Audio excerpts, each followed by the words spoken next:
Hello everyone, welcome to my YouTube channel. तो आज हम देखने वाले हैं ग्रुप डी के लिए साइंस महा रिवीजन बैच, जिसमें हम टॉपिक वाइज 50+ क्वेश्चन देखते हैं। और ये सभी क्वेश्चन लिए गए हैं यूथ कंपटीशन टाइम्स के द्वारा, और ये सभी क्वेश्चन प्रीवियस ईयर क्वेश्चन होंगे पिछले 10 वर्षों के।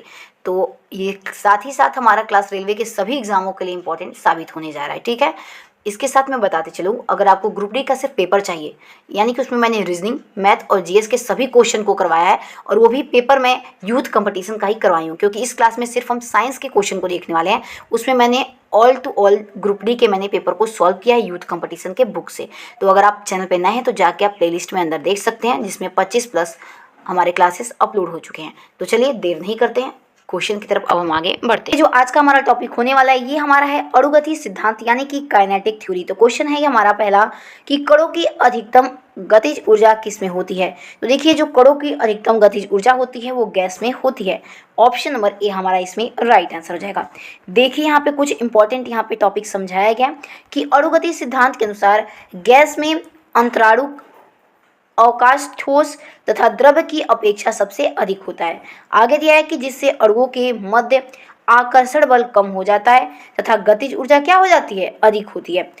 अंततः ये स्वतंत्रता पूर्वक अनियमित गति से सभी संभव दिशाओं में गति करते हैं। तो ऑप्शन नंबर इसमें हमारा पहला राइट आंसर हो जाएगा। नेक्स्ट क्वेश्चन देखिए, आगे दिया है कि गैस में आणविक गति के वितरण पर ताप में वृद्धि के प्रभाव के संबंध में निम्नलिखित में से कौन सा कथन सही नहीं है, पूछा है इसमें। तो ऑप्शन नंबर बी हमारा इसमें करेक्ट हो जाएगा, यानी कि सबसे संभावित गति के साथ अणुओं का अंश बढ़ता है। ये हमारा इसमें कथन सही नहीं दिया गया, ध्यान दीजिएगा, कथन सही नहीं पूछा है, ठीक है। नेक्स्ट क्वेश्चन देखते हैं। अगला क्वेश्चन है कि ठोस, द्रव्य और गैस द्रव्य में विसरित होते हैं, विसरण के संबंध में निम्न में से कौन सा विकल्प सत्य है, इसमें पूछ रहा है। तो देखिए, इसमें हमारा कौन सा सही होगा। तो ऑप्शन नंबर बी हमारा इसमें एकदम राइट आंसर हो जाएगा, यानी कि गैसों की विसरण दर द्रव या ठोस की तुलना में सबसे अधिक होता है। तो ऑप्शन नंबर बी हमारा इसमें राइट आंसर हो जाएगा। नेक्स्ट क्वेश्चन देखिए, आगे दिया है कि यदि वायु में जलवाष्प की मात्रा अधिक है तो वाष्पीकरण की दर क्या होगी। तो वाष्पीकरण की दर क्या होगी, तो घट जाएगी, घटेगी। ऑप्शन नंबर ए हमारा इसमें राइट आंसर हो जाएगा। नेक्स्ट क्वेश्चन आगे दिया है कि ठोस के पिघलाने के दौरान इसका तापमान पर क्या असर पड़ता है। तो देखिए, ठोस को पिघलाने के दौरान इसका तापमान परिवर्तित नहीं होता। ऑप्शन नंबर डी हमारा एकदम राइट आंसर हो जाएगा। तो चलिए, अब जो हम आगे क्वेश्चन देखने वाले हैं, ये हमारा उष्मा यानी कि हीट टॉपिक से संबंधित होगा, और उसमें ताप तथा ताप मापक के बारे में क्वेश्चन देखने वाले हैं, जैसे कि temperature and measurement of temperature से रिलेटेड क्वेश्चन को हम डिस्कशन करने वाले हैं। तो चलिए, क्वेश्चन हमारा दिया है कि सेल्सियस से केल्विन पैमाने पर तापमान को बदलने के लिए निम्न में से क्या करना होगा। तो ऑप्शन नंबर बी करेक्ट हो जाएगा, यानी कि दिए गए तापमान में 273 जोड़े। अगर मान लीजिए कोई भी क्वेश्चन आएगा, इस पे रिलेटेड क्वेश्चन बहुत ज़्यादा पूछा जाता है सेल्सियस और केल्विन से। अगर मान लीजिए सेल्सियस से आप केल्विन में जाते हैं तो क्या करेंगे, तो उसमें 273 हम जोड़ देंगे। तो ऑप्शन नंबर बी हमारा इसमें राइट आंसर हो जाएगा। नेक्स्ट क्वेश्चन देखिए, आगे दिया है कि 273 केल्विन का मान क्या होगा। तो देखिए, अभी बताए थे कि 273 केल्विन का मान क्या होगा। अगर आप सेल्सियस से केल्विन में जाएंगे तो प्लस 273 करेंगे। अगर केल्विन से आप सेल्सियस में इसमें पूछ रहा है, केल्विन से सेल्सियस में जाना है, तो माइनस 273 कर देंगे। तो जब 273 में आप माइनस 273 करेंगे तो क्या हो जाएगा, 0 हो जाएगा। तो ऑप्शन नंबर डी हमारा इसमें बिल्कुल राइट आंसर हो जाएगा। ओके, नेक्स्ट क्वेश्चन ये है कि सेल्सियस और केल्विन के बीच क्या संबंध है। तो देखिए, ऑप्शन नंबर बी करेक्ट हो जाएगा, यानी कि 0 डिग्री सेल्सियस को क्या बोलते हैं हम, 273 केल्विन कहते हैं। तो ऑप्शन नंबर इसमें भी राइट आंसर हो जाएगा। नेक्स्ट क्वेश्चन आगे दिया कि निम्न में से कौन तापमान का मात्रक नहीं है। तो पास्कल हमारा ये तापमान का मात्रक नहीं होता है। नेक्स्ट क्वेश्चन आगे दिया कि किस तापमान पर पानी तरल एवं ठोस दोनों स्थितियों में विद्यमान हो सकता है। तो देखिए, ये 0 डिग्री सेल्सियस पर इसी तापमान पर पानी जो है तरल एवं ठोस दोनों स्थिति में पाया जा सकता है। तो ऑप्शन नंबर बी हमारा इसमें एकदम राइट आंसर हो जाएगा। ओके, नेक्स्ट क्वेश्चन देखते हैं। अगला क्वेश्चन है कि बर्फ का गलनांक बिंदु कितना होता है। तो देखिए, बर्फ का गलनांक बिंदु 273 केल्विन होता है। तो ऑप्शन नंबर ए हमारा एकदम राइट आंसर हो जाएगा। देखिए, यहाँ पे दिया है कि बर्फ का गलनांक वायुमंडलीय दाब पर 0 डिग्री सेल्सियस या 273 केल्विन हो सकता है। तो 0 डिग्री सेल्सियस में हमारा एकदम राइट आंसर हो जाएगा। ओके, चलिए अब आगे जो क्वेश्चन देखने वाले हैं, ये हमारा है ऊष्मा चालन एवं विकिरण से, यानी कि थर्मल कंडक्शन एंड रेडिएशन का क्वेश्चन है। तो चलिए देर नहीं करते हैं, क्वेश्चन की तरफ बढ़ा जाए। क्वेश्चन देखिए इसमें दिया है आगे कि 0 डिग्री सेल्सियस पर तरल पानी के कणों में उसी तापमान पर बर्फ के कणों की तुलना में अधिक ऊर्जा क्यों होती है। तो देखिए उसमें अधिक ऊर्जा क्यों होती है, चूंकि बर्फ से तरल पानी में रूपांतरित की प्रक्रिया के दौरान बर्फ के कण ऊष्मा को अवशोषित करते हैं। तो ऑप्शन बड़ी हमारा इसमें राइट आंसर हो जाएगा। ओके, नेक्स्ट क्वेश्चन हम देखने वाले हैं, कन्वेक्शन से संबंधित है, यानी कि संवहन से संबंधित क्वेश्चन इसमें आगे पूछा गया। तो देखिए क्वेश्चन बोला है कि किस संबंधी तंत्र तरल पदार्थों को एक स्थान से दूसरे स्थान पर संचरण करती है। तो देखिए संवहन संबंधी, तो ऑप्शन नंबर पहला हमारा इसमें हम करेक्ट कर देंगे। देखिए आगे दिया कि संवहन ऊष्मा के स्थानांतरण या संचरण की क्या है, तो विधि है, तो उसको क्या बोल देंगे, संवहनी संबंधी बोल देंगे। किसी तरल पदार्थ जैसे कि गैस, द्रव या प्लाज्मा में अणुओं के समग्र स्थानांतरण यानी कि संवहन द्वारा ऊष्मा का लेन देन होता है। ठोस में संवहन संभव नहीं है, किंतु तरल पदार्थ में संवहन ऊष्मा के संचरण की एक मुख्य क्या है, ये विधि होती है। ध्यान दीजिएगा, एक क्वेश्चन पूछा था कि किसमें संवहन संभव नहीं है, तो ठोसों में संवहन संभव नहीं है। ठीक है, नेक्स्ट क्वेश्चन की तरफ बढ़ते हैं। अगला जो क्वेश्चन होगा ये हमारे सुचालक, कुचालक और ऊष्मारोधी से संबंधित होगा, जैसे कि कंडक्टर, नॉन कंडक्टर और इंसुलेटर से संबंधित होगा।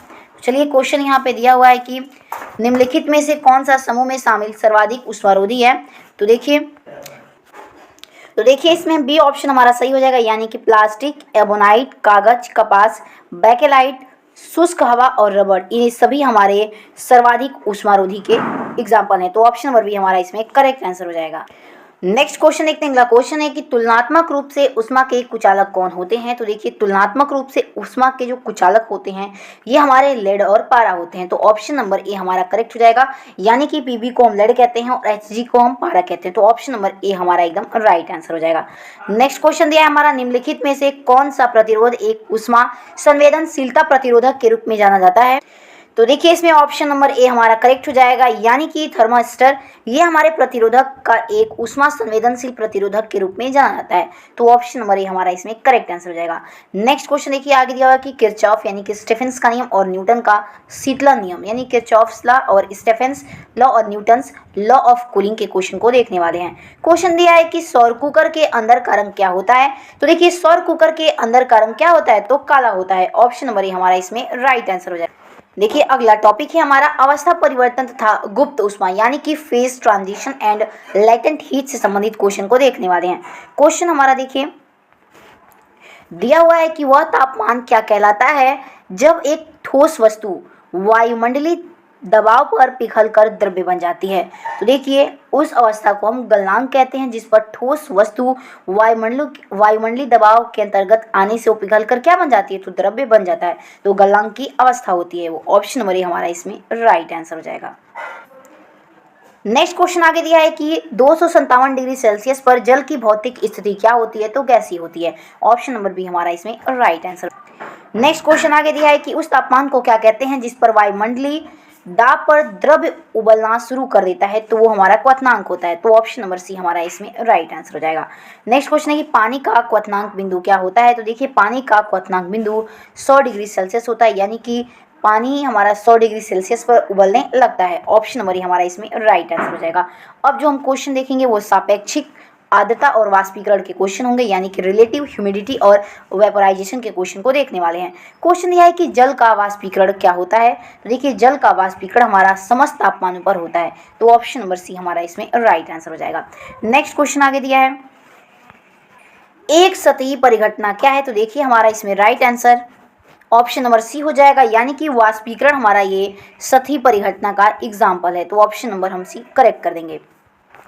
नेक्स्ट क्वेश्चन देखते हैं। अगला क्वेश्चन है कि मिट्टी के बर्तन में रखा जल गर्मियों में भी वो क्यों किस कारण ठंडा रहता है। तो देखिए वाष्पन के कारण गर्मी में जो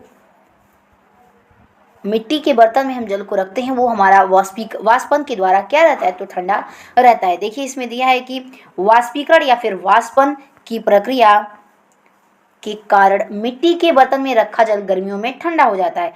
मिट्टी के घड़े में छोटे छोटे छिद्र होते हैं जिनसे होकर घड़े का पानी वाष्पित होकर उड़ जाता है। फलस्वरूप घड़े के अंदर का तापमान कम हो जाता है और वाष्पीकरण की यह प्रक्रिया गर्मी में अच्छे प्रकार से होती है। तो ऑप्शन नंबर सी हमारा इसमें राइट आंसर हो जाएगा। अगला हमारा टॉपिक है वेव यानी कि तरंग से संबंधित क्वेश्चन को देखेंगे। तो चलिए क्वेश्चन की तरफ बढ़ते हैं। क्वेश्चन यह है कि अनुदैर्घ्य तरंगों में कण संचरण की दिशा क्या होती है। तो देखिए ऑप्शन नंबर डी हो जाएगा, लंबवत होती है। ध्यान रखिएगा कि अनुदैर्घ्य तरंगों में जो कण संचरण की दिशा होती है वो हमारी समांतर दिशा होती है। नेक्स्ट क्वेश्चन है कि विरलीकरण होता है जहां हवा का दाब क्या होता है। तो हवा का दाब वहां पर निम्न होता है, विरलीकरण हमारा वहीं पर होता है। ऑप्शन नंबर ए हमारा एकदम राइट आंसर हो जाएगा। ओके, नेक्स्ट क्वेश्चन है कि संपीड़नों का निर्माण उस स्थान पर होता है जहां वायु का दाब क्या होता है, तो उच्च होता है। ऑप्शन नंबर डी हमारा उसमें राइट आंसर हो जाएगा। नेक्स्ट क्वेश्चन आगे दिया है कि नीचे दिए गए चित्र पराश्रव्य तरंगों के कार्य को दर्शाता है, इस तकनीकी को क्या कहा जाता है, पूछा है। तो देखिए इसी चित्र को बोल रहा है कि इस चित्र को क्या कहा जाता है, तो इसे हम अल्ट्रासोनिक कहते हैं। ऑप्शन नंबर इसमें देखिए हमारा सी एकदम राइट आंसर हो जाएगा। ओके, नेक्स्ट क्वेश्चन देखते हैं। अगला क्वेश्चन है कि कण विभोज के प्रसारण की दिशा के लंबवत ऊपर और नीचे दोलन करते हैं, यह किस प्रकार के तरंगों पर चर्चा की गई है। तो देखिए अनुप्रस्थ तरंगों की बात कही गई है, जिसमें जो कण होते हैं हमारे दिशा के लंबवत ऊपर और नीचे दोलन करते हैं। तो ऑप्शन नंबर डी हमारा इसमें राइट आंसर हो जाएगा। नेक्स्ट क्वेश्चन देखिए आगे दिया है कि कंपन कर रही वस्तु का समयांतराल 0.04 सेकेंड हो तो तरंग की आवृत्ति क्या होगी, तो 25 हर्ट्ज होगी। देखिए इसको कैसे फाइंड कर देंगे। आवर्तकाल कितना दिया है समय, तो 0.04 दिया है सेकेंड। आवृत्ति पूछ रहा है तो उसका फॉर्मूला होता है आवृत्ति बराबर 1 में समय, यानी कि आवर्तकाल होता है आवृत्ति बराबर 1 आवर्तकाल को बोलते हैं। तो देखिए n = 1 में 0.04 रख देंगे। जब इसको चेंज करेंगे तो ऊपर 100 से गुणा करेंगे और नीचे भी क्या करेंगे 100 से गुणा करेंगे पॉइंट हटाने के लिए। तो नीचे का पॉइंट हट जाएगा तो ऊपर में 100 बचेगा और नीचे में 4 जब कटाएंगे तो ये क्या हो जाएगा 25 हर्ट्ज। तो ऑप्शन नंबर बी हमारा एकदम राइट आंसर हो जाएगा। ओके, नेक्स्ट क्वेश्चन है कि किसी विस्फोट के कारण समुद्र के तल पर बनने वाली लहरें कैसी होती हैं। तो ये हमारी लहरें अनुदैर्घ्य होती हैं। ऑप्शन नंबर बी हमारा इसमें राइट आंसर हो जाएगा। नेक्स्ट क्वेश्चन देखते हैं। अगला क्वेश्चन दिया है कि निम्नलिखित में कौन सी एक अनुप्रस्थ तरंग नहीं है। तो देखिए ध्वनि तरंग हमारी ये अनुप्रस्थ तरंग की का उदाहरण नहीं होता है। बाकी सभी ध्यान रखिएगा, प्रकाश तरंग, रेडियो तरंग और विद्युत चुंबकीय तरंग ये सभी हमारे अनुप्रस्थ तरंग के उदाहरण हैं, लेकिन ध्वनि तरंग हमारा ये अनुप्रस्थ तरंग नहीं होता है। देखिए दिया है कि ध्वनि तरंग अनुप्रस्थ तरंग नहीं है, बल्कि ये कौन सी तरंग है, अनुदैर्घ्य तरंग है। तो ध्वनि हमारी अनुदैर्घ्य तरंग होती है और रेडियो तरंग, प्रकाश तरंग, विद्युत तरंग ये सभी हमारी अनुप्रस्थ होती हैं। ठीक है, नेक्स्ट क्वेश्चन देखते हैं कि निम्न में से किन तरंगों में संपीड़न और विरलन प्रतिक्रिया शामिल है। तो अनुदैर्घ्य तरंग में। ऑप्शन नंबर हमारा राइट आंसर हो जाएगा। नेक्स्ट क्वेश्चन दिया है कि एक तरंग का वेग क्या दिया है, v दिया है और आवृत्ति f है। तो अनुदैर्घ्य तरंग पूछ रहा है, इसमें क्या होगा। ठीक है, देखिए तो यहाँ पे दिया है कि तरंग का वेग क्या है, v है, आवृत्ति क्या है, f है और तरंग दैर्घ्य क्या है, लैम्डा है। तो देखिए ऑप्शन नंबर इसमें हमारा बी करेक्ट हो जाएगा, यानी कि v = f लैम्डा हो जाएगा। तो ऑप्शन नंबर को बी हमारा एकदम राइट आंसर हो जाएगा। ओके, नेक्स्ट क्वेश्चन है कि आवृत्ति और कालावधि में क्या संबंध होता है। तो देखिए आवृत्ति और कालावधि में क्या संबंध होता है, तो t = 1/μ होता है। तो ऑप्शन नंबर इसमें डी करेक्ट हो जाएगा। और ध्यान रखिएगा इसका SI मात्रक हर्ट्ज होता है। यदि आवृत्ति म्यू प्रदर्शित करें और आवर्तकाल तो कालावधि जो बोला है t हो तो, और कालावधि t हो तो म्यू = 1/t हो जाएगा। तो ऑप्शन नंबर इसमें हमारा राइट आंसर हो जाएगा। नेक्स्ट क्वेश्चन यह है कि एक माध्यम में एक ध्वनि तरंगदैर्घ्य कितनी है जिसकी आवृत्ति 80 हर्ट्ज से लेकर के 80 हर्ट्ज और गति 380 मीटर पर सेकेंड है। तो देखिए सबसे पहले यहाँ पे आवृत्ति को हम n से डिनोट करते हैं, ध्यान रखिएगा, तरंगदैर्घ्य को लैम्डा से और गति को v से। तो इसमें अभी फॉर्मूला बताएं, v = n लैम्डा होता है। तो v दिया है हमारा 380 मीटर पर सेकेंड और आवृत्ति कितनी दी थी 840। तो लैम्डा पूछा था, तो लैम्डा = ये इधर हमारा भाग में चला जाएगा। तो चलिए नेक्स्ट क्वेश्चन देखते हैं। अगला क्वेश्चन है, यदि किसी तरंग की आवृत्ति दोगुनी हो जाती है तो उसका तरंगदैर्घ्य कितना होगा। तो मूल आधा हो जाएगा। ऑप्शन नंबर डी हमारा इसमें राइट आंसर हो जाएगा। देखिए आगे हमारा क्वेश्चन दिया हुआ है कि यदि दो क्रमिक शीर्षों के बीच की दूरी l है तो उनकी तरंगदैर्घ्य को कैसे व्यक्त किया जा सकता है। तो l द्वारा हम व्यक्त कर सकते हैं। तो ऑप्शन नंबर डी हमारा इसमें राइट आंसर। नेक्स्ट क्वेश्चन आगे दिया है कि रेडियो द्वारा उत्पादित ध्वनि से क्या बढ़ती है। तो ये आयाम बढ़ने लगता है। ऑप्शन नंबर हमारा इसमें ए राइट आंसर हो जाएगा। नेक्स्ट क्वेश्चन आगे दिया है कि तरंग चाल, आयाम, तरंग दैर्घ्य और आवृत्ति सभी को क्या कहा जाता है? तो सभी को हम तरंग की क्या कहते हैं? विशेषताएं कहते हैं। तो ऑप्शन नंबर बी हमारा इसमें एकदम राइट आंसर। नेक्स्ट क्वेश्चन आगे दिया है कि तरंग का आयाम क्या होता है? तो देखिए, माध्यम के कणों के द्वारा मध्य स्थान के किसी भी तरफ तय की गई दूरी को हम क्या कहते हैं? तो आयाम कहते हैं। ऑप्शन नंबर बी हमारा इसमें एकदम राइट आंसर हो जाएगा। तो चलिए अब हम नेक्स्ट क्वेश्चन देखते हैं। अगला क्वेश्चन हमारा दिया है कि एक स्रोत तरंग से 0.3 सेकंड में 40 शिखर और 40 गर्त बनते हैं। तरंग की आवृत्ति ज्ञात कीजिए। तो देखिए, किसी कण द्वारा 1 सेकंड में किए गए कंपनों की संख्या क्या कहलाती है? तो आवृत्ति हमारी कहलाती है। तो तरंग की आवृत्ति क्या करेंगे? तो पहले शिखर बटा में हमारा क्या हो जाएगा, कितने सेकंड में वो तरंग का स्रोत हमारा निकल रहा है। तो देखिए 40 बटा में क्या हो जाएगा 0.3। इसके बाद यहाँ पे गुणा करेंगे 10 से ऊपर भी 10 से नीचे भी, 0.3 का दशमलव हटाने के लिए। तो नीचे हमारा यहाँ पे क्या बचेगा 3 बचेगा और ऊपर हमारा कितना हो जाएगा? तो ये 400 हो जाएगा, गुणा होगा तो 10 से। तो जब इसको कटाएंगे तो हमारा answer C option number correct हो जाएगा, यानी कि 133.33 हर्ट्ज हो जाएगा। ऑप्शन नंबर सी इसमें राइट आंसर। नेक्स्ट क्वेश्चन आगे देखिए कि आवृत्ति किसके रूप में प्रकट की जाती है और दर्शाता है कि घटना प्रति सेकंड दोहराई जाती है? तो ऑप्शन नंबर डी करेक्ट हो जाएगा, यानी कि इसे हर्ट्ज में हम क्या कहते हैं? तो प्रकट करते हैं, यानी कि दिखाते हैं यूनिट इसका। ठीक है, नेक्स्ट क्वेश्चन देखते हैं। अगला क्वेश्चन है कि ध्वनि के संचरण के दौरान माध्यम में कणों के उच्च घनत्व का क्षेत्र क्या कहलाता है? तो देखिए, ध्वनि के संचरण के दौरान माध्यमों में कण के उच्च घनत्व के क्षेत्रफल ये संपीड़न कहलाता है। ऑप्शन नंबर सी हमारा इसमें राइट आंसर हो जाएगा। नेक्स्ट क्वेश्चन यह है कि यदि एक श्रृंग और इसके क्रमागत गर्त के मध्य दूरी L है तो तरंग दैर्घ्य कितनी होगी? तो 2L हो जाएगी। ऑप्शन नंबर बी इसमें राइट आंसर हो जाएगा। नेक्स्ट क्वेश्चन देखिए आगे दिया है कि निम्न में से किस ध्वनि तरंग में तरंग दैर्घ्य सर्वाधिक लंबी होगी? तो ऑप्शन नंबर ए करेक्ट हो जाएगा, यानी कि 1000 हर्ट्ज की आवृत्ति वाली तरंग में सबसे अधिक ध्वनि तरंग में सबसे अधिक इसमें तरंग दैर्घ्य पाई जाएगी। तो ऑप्शन नंबर ए हमारा इसमें राइट आंसर। नेक्स्ट क्वेश्चन देखते हैं। अगला क्वेश्चन है कि एक तरंग के गर्त की गहराई इसका क्या कहलाता है? तो देखिए, किसी तरंग के गर्त की गहराई आयाम कहलाती है। ऑप्शन नंबर डी इसमें राइट आंसर हो जाएगा। नेक्स्ट क्वेश्चन दिया है आगे, किसी माध्यम में घनत्व के एक दोलन को पूरा करने में लगने वाला समय क्या कहलाता है? तो ये हमारा तरंग का समय काल कहलाता है। तो ऑप्शन नंबर बी इसमें राइट आंसर हो जाएगा। नेक्स्ट क्वेश्चन देखते हैं। अगला क्वेश्चन है कि 500 मीटर पर सेकंड की चाल से यात्रा करने वाली तरंग की आवृत्ति 20 हर्ट्ज है, तो इसका समय अंतराल कितना होगा? तो देखिए, दिया गया आवृत्ति कितना है 20 हर्ट्ज है, तो आवर्तकाल बराबर क्या होता है 1 बटा में आवृत्ति होती है। तो 1 लिखेंगे, आवृत्ति कितनी दी है 20 और आवर्तकाल पूछा है, तो 20 जब हम रखेंगे तो हमारा आंसर कितना आ जाएगा 0.05 सेकेंड आ जाएगा। तो ऑप्शन नंबर इसमें हमारा सी बिल्कुल राइट आंसर हो जाएगा। नेक्स्ट क्वेश्चन देखिए दिया है कि सूर्य द्वारा उत्सर्जित हानिकारक विकिरण क्या है? तो ऑप्शन नंबर बी करेक्ट है, ये परावैंगनिक किरण होती है, परावैंगनिक विकिरण होती है, ध्यान रखिएगा। और देखिए, परावैंगनिक विकिरण की खोज JW और रिटर नामक वैज्ञानिक के द्वारा किया गया था। इसकी आवृत्ति कितनी तक होती है? तो ये 8 गुणित 10 की घात 14 से लेकर 3 गुणित 10 की घात 16 हर्ट्ज तक होती है। तो देखिए, इसमें ऑप्शन नंबर हमारा बी करेक्ट हो जाएगा, यानी कि परावैंगनिक विकिरण होता है। तो चलिए दोस्तों, मिलते हैं अपने अगले वीडियो के साथ। अगला हमारा टॉपिक होगा ध्वनि यानी कि साउंड और ध्वनि तरंगों की प्रकृति यानी कि नेचर ऑफ साउंड वेव से रिलेटेड हम क्वेश्चन देखने वाले हैं।